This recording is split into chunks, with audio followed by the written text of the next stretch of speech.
Beswida na mai tingnai mik pui ilang ba mai anoi pe tingong lui ga za lui kan nam pe ko hung manai kang gyab zegna nang nai anai ka kya te se ki ibna halung ki ibna ngau hero ra hanga pi ibang lob zegna rai tu be te za anoi pe tingong lui ga za lui kan nam pe chu to za klum lei zaina pak na bagya ago Facebook page banai Instagram ga follow te za ba me followers me zaina ago YouTube channel ga subscribe te za ba me subscriber me nang nei bodi na chu to za klum lei Mesui sang lei ai gum jana mai na mai go topic kana anui kadai pere mahanga mi hangren ne makka kadai pere mahanga tatera ai polam ga chene da mai ra dalai hello hindi legna ai gum rang le कब नदियाँ ना पिए कभी अपना जल वृक्ष न खाए कभी अपना फल ai gum ja hadui leya ngeu ki leya pa hadui lo ja pa hanga lo ko mang nei dei pere me ha ko rui na mi je mana me hai mana hang na pa le ya dui lo ko le sigum ja hing bang le ya ma chin dai zeu ga bam su do pe chin chi ba pa hanga kan chi ko mang nei anui je mana ma hang ha ko rui na hang dei pere ga kring me ko pui hanga pa le ya kan chi ko le sigum ja anui je mana ka te me le ya ke le kang ma go mi hangren ne ning jak dai pre lung ta ke le nang na miram hanga pe design ana miram le nang hang pe le zaina nang na miram chu hung design ana miram le nang chu hung le aigum jak dai pre ke ket ta ga nga ja ke chu hung ja bam ke le ka chip ja alam pe alam te je ke mai le zaina apo sam ja sambam ket hara samgum ba dang ka mi hangren ne chimbo banai ke dai pre ma hanga ning ja ke hanga ning ja bam bau na bam chale ache dige mi hang rena simbo cho panui gu set panui daga dipe na rang chale tak na gi langzen gi te gi tak te gi langzen alo ja panui ba kap cha ching tang samrap ko ne ke ko kalo ja chong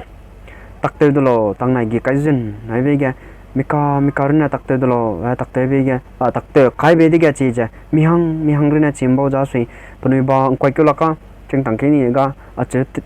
kan nei lo te ja panui ba ai gum zaitan balui na panui mu ki pang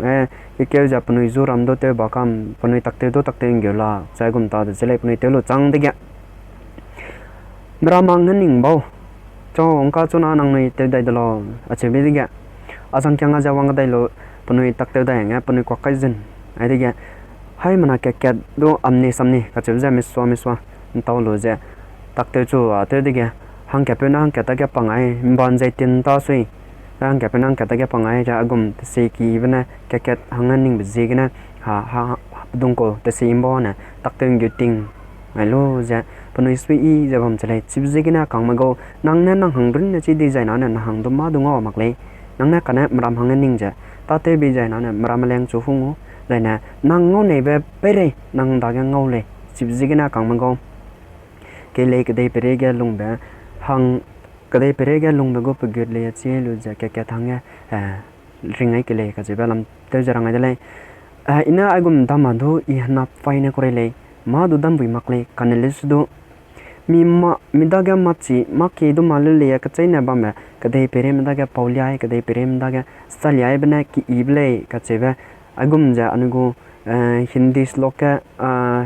sanskrit sloka agum ja rang le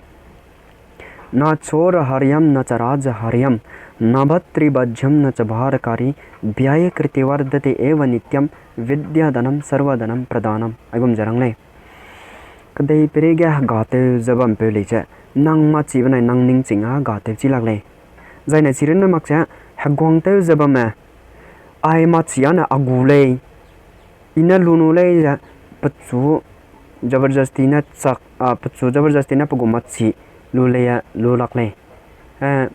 Chiran मकचा मिसी की नाम दगदो ताले न माइन कानंग ना पोपे मच्छी तेलो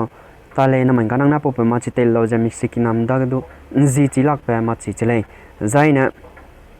व्यय कृते वर्धते एव नित्यम कचले नंगना मच्छी कदे प्रेम दगा दो दो मदगदो नंगना मच्छी kate ta na machi mram da ga sa ya ta na nang da ga do mat si ke chle mat si wang chle chigum ja vidya danam sarva danam pradhanam achurang le kadai prega ndai zeuga kala ki i pe sudo mat si pe ba ning sing pe ba na kadai prega fresh patau ilang ba patau dilang ba mi kala le ka chele sibzegna ima do chimale kan le su ai chai ne chiba alam te ja damai dale ai damai do mi mzainu hanna faina dibjegna nang nei sewang chang lak kule le le ja ka hali re dale ka chebe ning ai lo ja nang nei body mena lun gai lo zaina ago facebook nai